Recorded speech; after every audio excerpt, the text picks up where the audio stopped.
Սուրբ Սարգիսը պատկերվում է սպիտակ նժույգի վրա նստած անպայման Սուրբ Գևորգը կարմրավուն շիկավուն ձիու վրա որպես հաստատուն կարգ միայն հայկական արվեստում ենք տեսնում որ Սուրբ Սարգիսը պատկերվում է եւ առանձին եւ իր մարտիրոս որդու հետ ձիու գավակին նստած բարեբախտաբար համեր այդպես մշակույթի ոչ մի ճյուղ այդպես չի գնացել ու չի կորել երևի բացառությունը մեր երաժշտության բանահոգևոր երաժշտության ասպարեզում է որ խազերը կորցրին հայտնի պատկերասրահի հայտնի այդ սրբապատկերը որ հերթական անգամ ներկայացվելու է 1821 թվականի ստեղծագործությունն է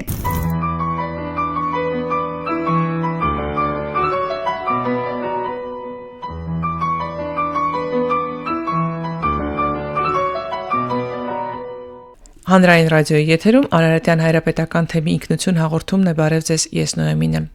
Սիրելի ունկնդիրներ, գիտեք, որ Արարատյան հայրապետական թեմը 20 տարի շարունակ փորձում է ժողովրդականություն վերադարձնել մեր շատ սիրելի տոներից մեկը Սուրբ Սարգիս Զորավարի նրա մարտիրոս որդու եւ 14 զինվորների տոնը վերադարձնելու երիտասարդներին, որովհետև այս գեղեցիկ տոնը տարիների ընթացքում մոռացության էր մատնվել եւ վերածվել էր միայն աղի բլիթ ուտելու հիշատակության։ Եվ այսօր տարբեր կառույցներ, մշակութային օջախներ եւ բիզնեսներ անդրադառնում են այս տոնին նոր շուկ, նոր մարմին տալով այս գեղեցիկ իրադարձությանը։ Եվ պատահական չի, որ արդեն 3-րդ տարին Հայաստանի ազգային պատկերասրահում կազմակերպվում է մեկ ցուցանմուշի ցուցադրություն եւ պահոցներից դուրս է բերում Սուրբ Սարգիս Զորավարի 19-րդ դարի մի սրբապատկեր եւ տոնի օրերին ներկայացվում հանրության ուշադրությանը եւ այս տարի էլ պատկերասրահը նման մի նախաձեռնություն ունի Սուրբ Սարգիս Զորավարի այդ նկարը եւս կհանվի պահոցից, բայց դուրս է բերվելու նաեւ երկու այլ նկար, զորավարների ռազմիկների նկարներ, որոնք մշտական ցուցադրության մեջ չեն, այնպես որ դուք կարող եք սիրով համենալ պատկերասրահ Սուրբ Սարգսի տոներին տեսնել, վայելել այդ պատկերները։ Բացի դրանից, պատկերասրահն արդեն երկրորդ անգամ կազմակերպում է հետաքրքիր արվեստի դասախոսություն, ներկայացնելու հայ արվեստի մեջ Սուրբ Սարգսին, այս տարի նաև զինվորականների, ռազմիկների այլ կերպարների մարմնացումը, ինչպես են ներկայացվել, ինչպես են պատկերվել, որ ժամանակաշրջանից ինչ աշխատանքներ ունենք։ Եվ այսօր ինքնության տաղավարում ես պատիվ ունեմ հյուրընկալելու Քնարիկ Ավետիսյանին, ով վարում է այդ դասախոսությունը։ Բարև ձեզ Տիկին Քնարիկ։ Բարև։ Շնորհակալություն, որ այսօր եկել եք մեզ հյուր, ես ներկայացնեմ, որ դուք մեր ունկնդիրներին ասեմ, որ Տիկին Քնարիկ արվեստագիտության թեկնածու է դոցենտ Հայաստանի Գեղարվեստի ակադեմիայի դասախոս եւ ազգային պատկերասրահի գիտաշխատող։ Ոնց եք հասցնում այս ամենը Տիկին Քնարիկ։ Սիրով եւ նվիրումով, որովհետեւ երկու վայրերում էլ ես իմ գործն եմ որը նվիրված է հայ արվեստի ուսումնասիրությանը եւ այդ ուսումնասիրության արդյունքներն էլ նաեւ փոխանցում եմ իմ ուսանողներին։ Բարդ է չէ գնալ վաղ միջնադար 4 դարից սկսած եւ ուսումնասիրել հայկական արվեստը։ Նայածում համար, որովհետեւ եթե դա քո այդպես ներքին պահանջն է, այդպես Աստված ինձ շնորհել է այնպիսի մի մասնագիտություն եւ նաեւ որոշակի երևի կարելի ասել մի 7 տարի սպասել եմ, որպեսզի գամ ազգային պատկերասրահում հենց այդ հայ միջնադարյան արվեստի բավականին հարուստ հավաքածուն ուսումնասիրելու այդպես երկար է եղել իմ սպասումը եւ իմ գիտական թեման էլ հայ միջնադարյան արվեստի շրջանակներում է, չնայած որ ժամանակակից արվեստով եմ զբաղվում, ցուցահանդեսներ, կատալոգներ, ալբոմներ եւ այլն, բայց իմ հոգու տիրույթը ընդհանրապես միջնադարյան արվեստն է ու դրա արձագանքը այսօրվա հայ գեղանկարչության մեջ, որովհետև այդ թեման էլ շատ ուշագրավ ու հետաքրքիր է։ Այսինքն նկարիչները ինչ են ժառանգել իրենց ներսում այդ եւ պատկերների, թեմատիկ պատկերների եւ պատկերագրական կերպավորման հորինվածքների եւ նոր մեկնաբանությամբ ինչ ճանապարհ է ընդհանրապես հայկական սրբանկարչությունը անցել եւ հիմա ինչ դրսեւորումներ ունի, այսինքն այդ ճանապարհը կա, այսօր էլ գործում է, ունենք սրբանկարիչներ, որոնք աշխատում են եւ Հայաստանում այդպես կառուցող եկեղեցիների եւ նաեւ հայկական սփյուռքի ընդհանուր միջև Հորդանան, որտեղ մեր քանդակագործներից մեկի այդպես բարելիվներով է ձևավորված ինտերիերը, նոր երևույթներ են գտնում հայկական եկեղեցիների այդպես ձևավորման մեջ, որ միջնադարում չկար, չէր կիրառվում, օրինակ վիտրաժի արկայությունը այսօրվա հայկական եկեղեցիների հարդարանքում այդ process-ը կա բարեբախտաբար եւ շարունակվելու է, կարծում եմ, քանի հայ մարդը արարում է, ստեղծագործում է Քանի որ հայ ժողովուրդը ունեցել է շատ բարդ վայրիվերումներով ընթացք, արվեստը ինչ որ մի պահի ընդհատվել եւ շարունակվել է, թե անկակտել է այդ շղթան մենք վաղ շրջանից մինչեւ այսօր տեսնում ենք։ Պարբերաբար այդպես զարգացման ամբողջական շղթան ընթացքը չի կասեցվել որևէ դեպքում, պարզապես ունեցել է վերելքների եւ այդպես որոշ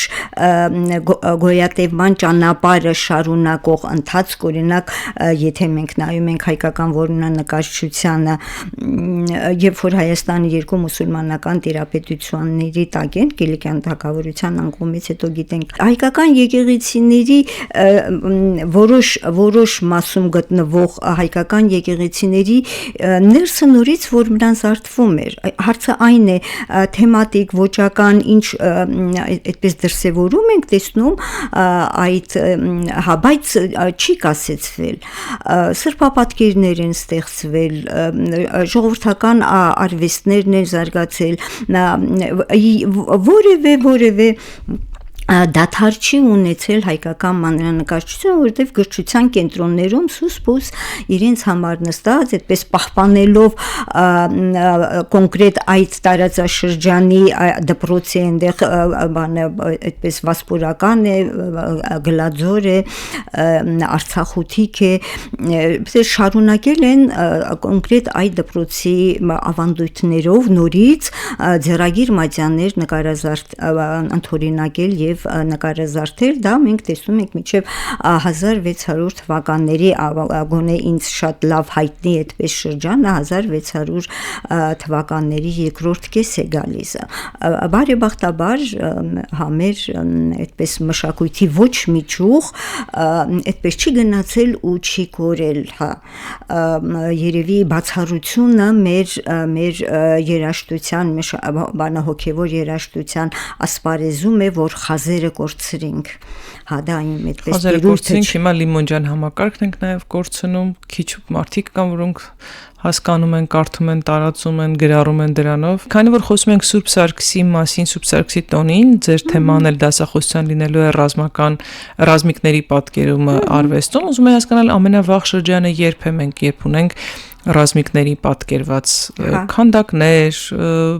ոմնականդակներ, մանրանկարներ, սրբանկարներ։ Թեման բավականին լայն արտացոլված է հայ միջնադարյան արվեստում։ Դա ասելով գիտեք ինչ նկատի ունեմ, որ ոչ միայն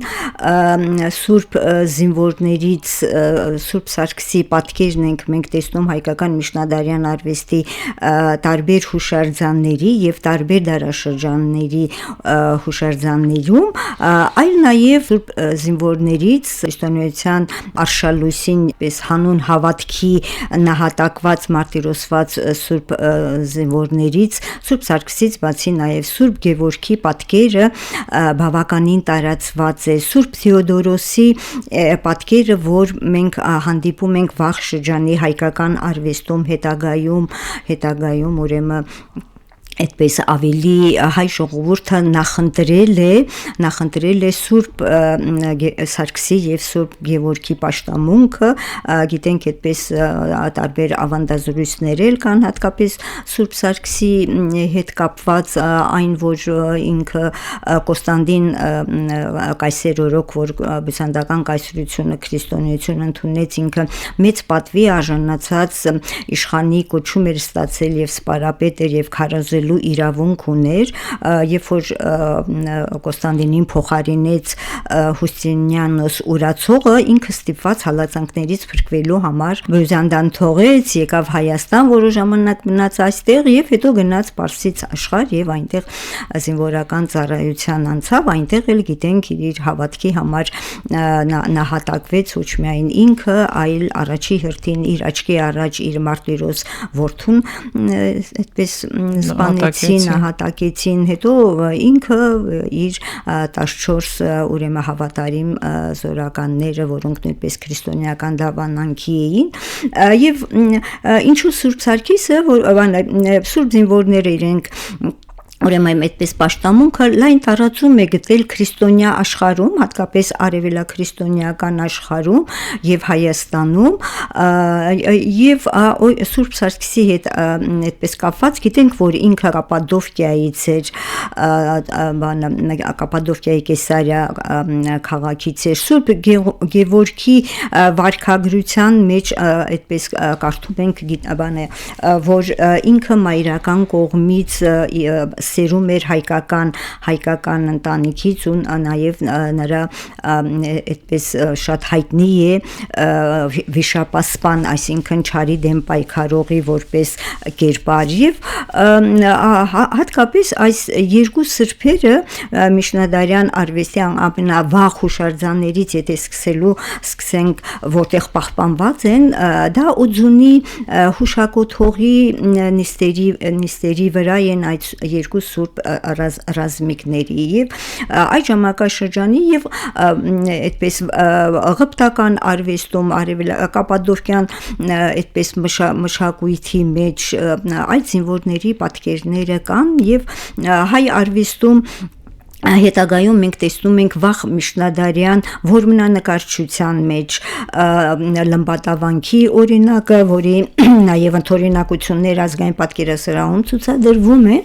որմնանկարների այդպես ընթորինակությունների սրահում եւ զույգ զինվորների պատկերները նաև աշտարակի կարմրավոր եկեղեցում են եւ ինչ որ այդպես զուգահեռ ենք գտնում, որ ինչու հայկական հաստոցային սրբանկարչության մեջ այն հայտնի պատկերը, որ ամեն տարի պատկերասրահում ներկայացնում ենք հանրությանը, նույնպես պատվիրվել է կարմրավոր եկեղեցու համար, որտեղ արդեն մուտքի կողմից մի մասում 7-րդ դարի Սուրբ Սարգիս զորավարի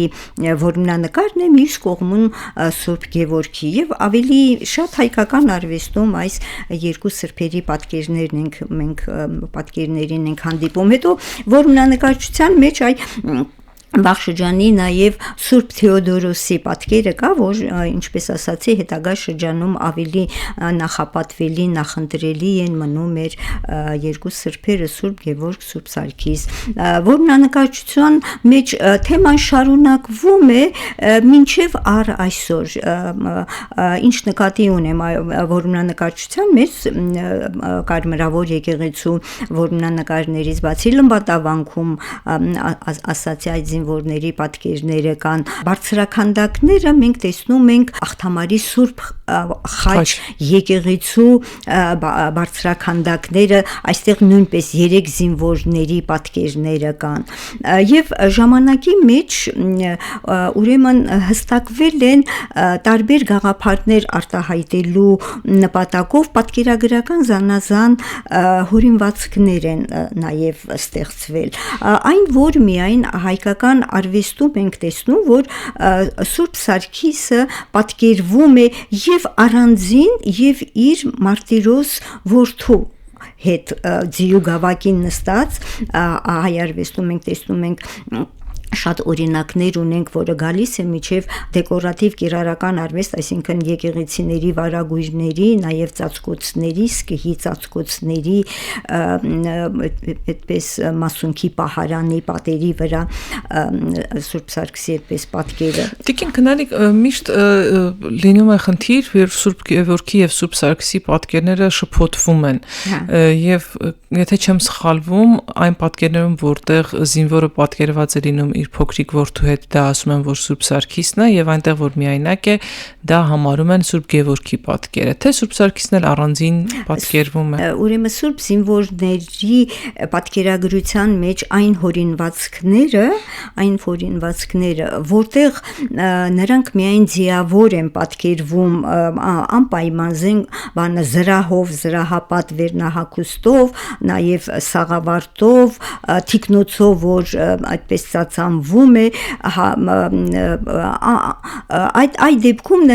այդ պատկերագրական հորինվածքում Սուրբ զինվորները ներկայացվում են որպես հանուն հավատքի մարտիրոսված, նահատակված սրբեր, եւ այն հորինվածքներում, որտեղ Սուրբ զինվորների ձիերի ոտքերի տակ չար ուժը խորհրդանշող պատկերներ ենք տեսնում, օրինակ Սուրբ Խաչեկեղեցու բարձրաքանդակները, 3 Սուրբ զինվորներն էլ կան, իրենց անուններն է փորագրված գլխավերևում, եւ 3-ն էլ զրահավորված են եւ խոցում են ձիու ոտքերի տակ, Սուրբ Սարգսի ձիու ոտքերի տակ պատկերված հստակ երևում է, որ վարազ է, այսինքն չարի խորհրդանիշ, Սուրբ Գևորգի ոտքերի տակ ուրեմն ձեռքերը եւ Սուրբ Գևորգի ոտքերի տակ ուրեմն վիշապ է պատկերված, վիշապասպան նրա այդպես կերպարը, որի ակունքները գալիս են նախաքրիստոնեական այսպես մշակույթից, եւ Սուրբ Թեոդորոսի ձիու ոտքերի տակ պատկերված է ձեռքերն ու ոտքերը կապած մարդկային ֆիգուր, որ այդպես ավելի լավ պահպանված ժամանակ մեր արվեստաբանների Սիրարփի Ներսիսյանի ժամանակին եղել է, եւ ինքը ուրեմն այդպես այդ կերպարում զուգահեռ անցկացնելով նաև արևելաքրիստոնեական արվեստի այլ հուշարձանների հետ ներկայացնում է, որ դա չարը խորհրդանշող, քրիստոնյաներին հալածող Դիոգրետանոս ուրեմն կայսեր պատկերն, այսինքն խոցում են եւ մանրանկարչության մեջ էլ մենք ունենք Սուրբ Գևորգը այսպես նիզակահարում է ուրեմն հրեշի աչքը, այս պահին ես հիշեցի Գլադորի մանրանկարչական դպրոցի մեր խոշոր վարպետներից մեկի Թորոս Տարոնացու ձեռագրի մանրանկարը։ Մենք երբ որ Սուրբ Սարգսի համար պատկերներ էինք փնտրում, ամենավաղ պատկերը եկեղեցական, որ կարողացանք գտնենք, Երուսաղեմի որմնանկարներ, որի պատկերը այսօր մենք որպես լոգո տարբերանշան օգտագործում ենք տոնի ժամանակ, ասում են ամենահինը դա է որպես որմնանկար։ Մի ուրիշ բան եմ ուզում հարցնել ձեզ, քանի որ հատկապես հոգևոր նկարչության, հոգևոր արվեստում ոչ մի գույն, ոչ մի դետալ, ոչ մի նախշ, ոչ մի զարդ պատահական չի, կարող ենք առանձնացնել օրինակ Սուրբ Սարգսի այն նկարներին, որտեղ Սուրբ Սարգիս է պատկերած, ինչ խորհրդաբանություն կա, ինչ գույներ են օգտագործվում, ինչ սիմվոլիկա կա այդ ամեն ինչի մեջ։ Եթե ուրեմն վաղ եւ զարգացած միջնադարյան արվեստում ավելի կանոնիկ էր պատկերագրությունը, նաև իր գույնի խորհրդաբանությամբ, ավելի հստակ որոշակի ձևակերպում ունի պատկերը, անպայման Սուրբ Սարգիսը պատկերվում է սպիտակ նժույգի վրա, նստած անպայման Սուրբ Գևորգը կարմրավուն շիկավուն ձիու վրա որպես հաստատուն կարգ այն որ Սուրբ զինվորները անպայման զինվորական համազգեստով են ձեռքին ունեն սուր վահան վաղ շրջանի օրինակ կարմրավորի որմնանկարում 7-րդ դար Սուրբ Սարգիսը շատ հետաքրքիր վահանի եզրերը անգամ այսպես երկրաչափական զարդանախշերով վահան է ուրեմն ձեռքին բռնել պատկերագրական նաև կանոն է որ պահպանվում է անպայման ձեռքերին ունեն նիզակ բռնած որոշ օրինակ այդպես եթե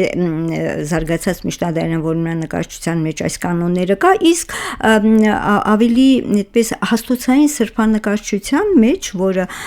ավելի այսպես ուշ հայերականության մեջ զարգացում ապրեց 17-րդ դարից սկսած ավելի հայ նկարիչները ավելի ազատ մոտեցում էին ցուցաբերում պատկերագրությանը այ օրինակ Ամայրաթորի հավաքածուից մի պատկեր նայեցի եւ ուրեմն նիզակը ոչ թե սրբապատկեր է 1814 թվականի հիշատակային մակագրության մեջ նաեւ թվագրումը կա որ նիզակը ոչ թե Սուրբ Սարգսի ձեռքին է այլ որդու Մարտիրոսի ձեռքին է Սարգսի ձեռքն էլ թուրել չկա։ Հա, չէ, նա պարզապես մի ձեռքով սանսն է բռնել, մի ձեռքով այդպես գորովանքով որդուն է, որդու, հա, թիկունքի կողմից որդուն է պահում։ Այսպես կամ պատկերասրահի հայտնի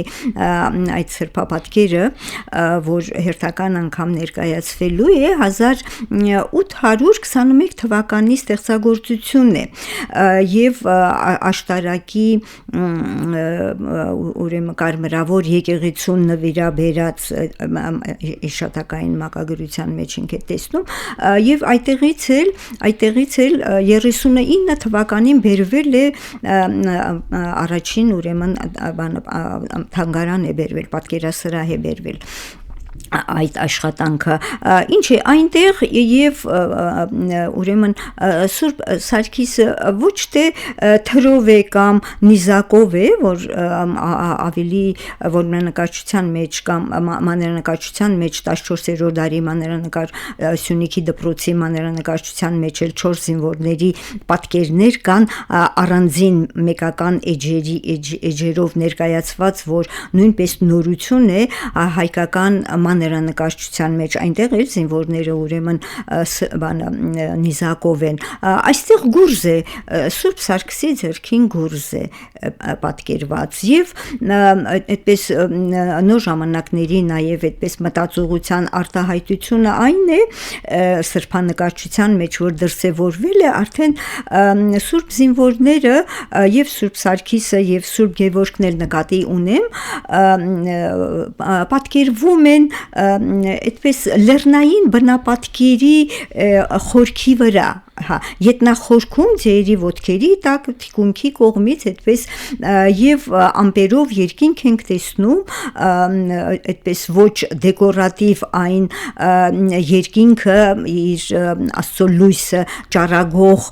ճառագայթներով որ միջնադարյան արվեստում է այլ իրական կյանքից վերցրած այսպես տպավորությամբ կարելի է ասել այդպես նոր երևույթներ որ այդպես մուտք է գործել հայկական ուշ շրջանի, արդեն ուշ միջնադարյան արվեստ, դա դրսևորվում է բնականաբար ոչ միայն Սուրբ զինվորների պատկերագրության մեջ պատկերներում ենք դա տեսնում այդ նորությունը այլ նաև այդ ժամանակաշրջանի հայկական սրբանկարչության մեջ այդպես տերունական պատկերների, տիրամոր պատկերների մեջ։ Դիքին քնարք իսկ հանդիպել եք օրինակ մանրանկարչության մեջ Սուրբ Սարգսի կերպար, որը ոչ թե զինվորի հագուստով ձյուն է հեծած, այլ ասենք աղոթական մի վիճակում, որտեղ որպես քրիստոնյա այդ կերպարում էլ պիտի լիներ, բայց հեղինակը նշել է, որ դա Սուրբ Սարգիսն է։ Գիտեք, հայ միջնադարյան արվեստում սովորաբար այդպես աղոթական վիճակում պատկերվում են հայ եկեղեցու այդպես հոգևորական սրբերը։ Եվ այդպես աղոթական վիճակում Սուրբ զինվորների պատկերներ մենք հանդիպում ենք բյուզանդական եւ նաեւ կաթոլիկ եկեղեցու լատինական ուրեմն սրբապատկերներում, որ Սուրբը իր զինվորականի հանդերձանքով է դիմահայաց կանգնած եւ նրա այդպես պատկերի շուրջ բոլոր առանձին շրջանակով փոքրադիր նրա վարքագրական շարքի այդպես տեսարաններն են ներկայացվում։ Հայկականում այդպես պատկերվում է միայն Գրիգոր Լուսավորիչը։ Գրիգոր Լուսավորչի պատկերագրության այդպես ամենատարածվածը երկու հորինվածքներ են, մեկը որ այդպես Գրիգոր Լուսավորիչը մկրտում է արքայական ընտանիքին, Տրթատը, Խոսրովի դուխտը, Աշխեն Թագուհին, այդպես այդպիսի պատկերի շուրջ բոլորը նույնպես ունենք սրբապատկերներ, որոնցից առաջինը նույնիսկ իտալական միջավայրում ստեղծվել հայկական սրբապատկերը այդպես ժամանակաշրջանի եւ միջավայրի արվեստի ազդեցությունն էլ այդ սրբապատկերում տեսնում ենք այնտեղ օվալաձև շատ այդպես բարոկոյին բնորոշ շրջանակների մեջ վարքագրական շարքն է կամ հասակով մեկ կանգնած աղոթական վիճակով հոգեվորականի այդպես հայրապետի հանդերձանքով եւ վարքագրական այդ շարքն է առանձին ժապավենով պատկերի շուրջ իսկ մյուս սրբերին հատկապես սուրբ զինվորների այդպիսի պատկերներ հայկական միջնադարյան արվեստում չի ստեղծվել անպայման սուրբ այդպես զինվորները ներկայացվում են ձիավոր որևէ գործողություն անելով կամ եթե ձիերի ոտքերի տակ չկան այդ չարը խորհրդանշող պատկերները ուրեմն այդ նկարներով այդ պատկերներով ուրեմն նրանց նահատակության հանուն հավատքի զոհվելու նահատակվելու գաղափարն է արտահայտվում Ինչու են մեր արվեստագետներն այդքան շատ սիրել նկարել Սուրբ զինվորներին Ինչ եք կարծում ինչու պետք է այդպես շատ սիրեին նկարել որովհետև առաջի նաև շատ պատկերներ ունենք Սուրբ Ստեփանոսի նույնպես առաջի նահատակներից հանուն հավատքի այսինքն քրիստոնեական աշխարհում հանուն հավատքի իրենց կյանքը զոհաբերած անձինք շատ ավելի այդպես ընդունելի են եղել ակնածանքի են արժանացել Այո, անպայման սիրո եւ ակնածանքի են արժանացել Վարդանանց զորավարներին էլ ունենք մենք պատկերված միջնադարյան պատկերագրության մեջ թե դրանք ավելի ուշ շրջանի է Ավելի ուշ շրջանի այսօրվա հայկական սրբանկարչության մեջ է որ մենք հանդիպում ենք նաև Վարդանանց եւ Վարդան Մամիկոնյանին եւ այդպես Ղևոնդի Սուրբ Ղևոնդի եւ մյուսների պատկերներին այսինքն կարելի է ասել հայկական սրբանկարչությունը հայ եկեղեցու թեմայի արտացոլման առումով մեր հավատքի եւ մեր ազգի պատմության թեմաների արտացոլման առումով այսօր մի քայլ ավելի առաջ են անցել Ահա, մենք միայն ունենք մաներանկար, որտեղ ուրեմն ավարայրի ճակատամարտն է ներկայացնում, շատ հայտնի մաներանկար է Վասպուրականյան 14-րդ դարի ձեռագիր, հա, Վասպուրականյան ձեռագիր, այդտեղ եւ այսօրվա մեր սրբանկարչության մեջ մենք տեսնում ենք, որ նաեւ սրբի կերպարանքով հանդիսավոր կանգնած մեր այդպես մշակույթի մեր հա այդպես արժանավոր այրերն են, որոնք այդպես հանուն հավատքի կարելի ասել նահատակվել են եւ սրբադասվել ու նրանց պատկերները այսօրվա մեր եկեղեցիների պատերի վրա կարող ենք տեսնել որպես նոր սրբեր, ոչ թե նոր սրբեր, այլ սրբերի նոր պատկերներ։ Ամենավաղ ձեզ հասած ձեր ուսումնասիրած պատկերները որոնք են եղել ռազմիկների եւ եթե Սուրբ Սարգիսին հանդիպել եք։ Հա, ես ասացի մեր զրույցի սկզբում, որ առաջի պատկերները 4-ից 6-րդ դար թվագրվող Օձունի հուշակոթողի վրա Սուրբ Սարգիսի ու Սուրբ Գևորգի պատկերներն են որպես նահատակ, որովհետև նրանք ուրեմն այդպես հասակով մեկ ճակատային դիրքով դիմահայաց ռազմիկի հանդերձանքով ուրեմն կանգնած զինվորներ։ Իսկ Մագաղաթյան մշակույթի մեջ ձեռագրարվեստում 14-րդ դարի մանրանկարչության մեջ 14-րդ դար 14-րդ դարի, այո, մանրանկարչություն։ Իսկ տարբերություն կա, օրինակ Վան Վասպուրականի դպրոցների եւ Արցախի դպրոցների մանրանկարչության, սրբանկարչության մեջ, որ ավելի դոմինանտ լինեն ռազմիկների կերպարները, ավելի հաճախ հանդիպեն, քան այն մյուս տեղում, թե։ Հա, դա նաեւ այդպես նախասիրության հարց է եղել, հա։ Նախասիրության հարց է եղել ու այդ չկա։ Հա, այդպես գիծ դնելու բաժանում կատարել։ Ձեր սիրած պատկերը ո՞րն է, որ ամենից շատն եք սիրում։ Սուրբ զինվորների պարագայում։ Սուրբ զինվորների պարագայում բարդ հարց եք տալիս, որովհետև որպես մասնագետ ես յուրաքանչյուր ստեղծագործության նայում եմ իր ժամանակաշրջանի մեջ եւ արվեստի իր տեսակի մեջ։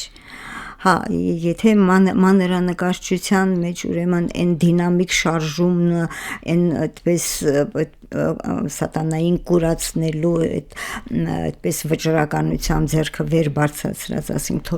Թորոս տարոնացում մանրանկարը կարող եմ ասել, որմնանկարչության մեջ դրանք բավականին շատ են, որտեղ ամեն դարաշրջանում, հա, որմնանկարիչները յուրովի այդ կերպարները մեկնաբանել են, նաև դնելով իրենց ժամանակաշրջանի հետաքրքրող նաև խնդիրները, անպայման այդտեղ հավատքը դրսևորվի, թե չարի դեմ պայքարի գաղափարը կդրսևորվի, հասկանալի։ Ոճական իմաստով շատ են տարբեր 4-րդ 6-րդ դարի նկարները, ասենք 14-րդ դարի նկարներից։ Հա, դրանք տարբեր արվեստի տեսակով արված գործեր են եւ այդպիսի զուգահեռ անցկացնելը մի քիչ գիտական մոտեցում չի։ Չէ, նկատի ունեմ որմնանկարների, վաղ որմնանկարների, վաղ միջնադարյան որմնանկարների եւ ասենք ուշ միջնադարյան որմնանկարների մեջ ոճական անպայման, անշուշտ դարաշրջանի արվեստի եւ գեղարվեստական եւ գեղագիտական ընկալումները անշուշտ դրսևորվում են, եթե շատ այդպես հստակ ուրվագծերով պատկերներու մեկ էլ նա պետք է նկատի ունենանք, որ 7-րդ դարի մեր որմնանկարչական արվեստը հատվածաբար եւ բավականին վատ վիճակում է պահպանված։ Դրա համար դնել եւ այսպիսի զուգահեռ անել, պարզապես յուրաքանչյուրը իր դարաշրջանի գեղարվեստական եւ գեղագիտական բոլոր հոգեվոր այդ ընկալումներ, այդ պատկերներում արտացոլել է։ Իսկ ազդեցությունները շատ են լինում այդ նկարները, թե հայկական նկարչությունը, հայկական արվեստը որոշակիորեն կարողացել է պահպանել իր ինքնուրույնությունը։ հիմնականում կարողացել է պահպանել հայ արվեստը իր ինքնությունը ընդհանրապես արվեստի բոլոր տեսակներում եւ նաեւ հաստոցային սրբանկարչության մեջ, եթե այսպես անենք։ Բնականաբար շփումներ կային, ազդեցություններ կային, նոր գեղարվեստական արտահայտչա եղանակներ էին հայ նկարիչները տեսնում եւ փորագրանկարների եւ եվրոպական արվեստի ընդօրինակությունների եւ հայկական այդպես առաջին Աստվածաշունչ Մատյանի նկարազարդումների եվրոպական փորագրանկարների հիման վրա հարստանում էր հայկական նաև սրբանկարչություն այդ առումով եւ դա միայն դրական ներգործություն է եղել, որովհետեւ այդ ամենը ստեղծագործաբար յուրացնելու շնորհիվ այդպես ավելի ժամանակաշրջանին համապատասխան սրբապատկերներ է ստեղծվել։ Մի օր կուզենամ առանցին հաղորդում անենք, թե հայ արվեստը, հայ մշակույթը ինչպես է ազդել այլ մշակույթների վրա, որովհետև այս մեծ գանձարանը չէր կարող անմասն մնալ դրանից։ Անշուշտ, այդ ազդեցությունները եղել են փոխադարձ, անշուշտ, բնականաբար շփումների միջոցով նաև որոշ բաներ անցել են, մեր հարևաններին, Ունենք մենք դրանց մասին վկայություններ, օտար մասնագետների վերլուծություններ, հոդվածներ դրանց մասին։ Անշուշտ, այո, օրինակ Կապադովկյան շրջանի արվեստը եւ որմնանկարչությունը ուսումնասիրած եվրոպացի բոլոր արվեստագետներ, թիերիներն են եւ ուրիշները այդպես անպայման այդ հայկական հետքը նշում են, անպայման։ Այդ շատ կարևոր է, որովհետև երբեմն ստացվում է, որ մենք մեր մասն ենք ներկայացնում, հետո մեզ ասում են ամենտեղ հայկական հետք եք փորձում գտնել, բոլորին հայ եք դարձնում եւ այլն։ Լա Ֆոնտեն Դոզոնեն, թիերիները եւ շատ ուրիշներ, Շնորհակալություն Տիկին Քնարիկ շատ հետաքրքիր զրույցի համար, որովհետև հսկայական աշխատանք է ամեն մի նկարի մասին պատմել, գտնել, ուսումնասիրել եւ մի քանի րոպեների ընթացքում դա ներկայացնել իհարկե բարդ է, բայց շնորհակալ եմ ձեր տարիների աշխատանքի համար եւ շնորհակալ եմ, որ ազգային պատկերասրահում այս տարի եւս պիտի ներկայացնեք ձեր ուսումնասիրությունները ձեր դասախոսության ներքով, վստահաբար նաեւ դասավանդման ժամանակ եք ուսանողների հետ հայ հոգեվոր մշակույթի այդ կոթողների գլուխգործոցների մասին խոսում։ Անշուշտ։ Այս տարվա պարզապես որպես ամփոփում խոսք, ասեմ հետևյալը, որ հարմար գտանք նույնը չկրկնելու համար Սուրբ զինվորներից ներկայացնել Սուրբ Սարգսին եւ Սուրբ Գևորգին, նաեւ նկատի ունենալով այն, որ ընդհանուր մեր քրիստոնեական արվեստի վաղագույն օրինակներից մինչեւ այսօրվա հայկական եկեղեցիների նկարազարդում այս տարի այդպես ներկայացնում ենք նաև Սուրբ Գևորգի բավականին մեծակտավ սրբապատկեր, որտեղ այդպես հայկական արվեստին բնորոշ նա հրեշին է նիզակահարում եւ նկարի որպես շրջանակ ծառայում է մեդալյոնների մեջ վերցրած նրա վարքագրական շարքի տվյալները առանձին դրվագներ եւ մի փոքրիկ գողտրիկ Սուրբ Գևորգի պատկեր, այսինքն այս անգամ մեր Սուրբ զինվորները մի քիչ ավելի այդպես խմբով են ներկայանալու, այնպես ինչպես ընդհանրապես արվեստում նրանք միշտ կան եղել են։ Շնորհակալություն ձեզ շատ շնորհակալություն, որ ժամանակ գտաք մեր զրույցին մասնակցելու ինքնության տաղավարում հյուրընկալվելու համար։ Ես իմ ունկնդիրներին եւ ակնդիրներին հիշեցնեմ, որ այսօր տաղավարում իշխացիրով հյուրընկալել էի Քնարիկ Ավետիսյանին, արվեստագիտության թեկնածու, դոցենտ, Հայաստանի Գեղարվեստի Պետական ակադեմիայի դասախոս եւ Հայաստանի ազգային պատկերասրահի գիտաշխատող։ Սիրելիներ, եթե ժամանակ կգտնեք Սուրբ Սարգսի տոնի առիթով, այցելեք անպայման ազգային պատկերասրահ, տեսեք, վայելեք մեր սրբապատկերները, որոնք պահոցից են հանվում, հատկապես Սուրբ Սարգիս Զորավարի նկարը, որ արդեն 3-րդ տարին պահոցից դուրս է բերվում տոնի առթիվ, 19-րդ դարի այդ նկարը,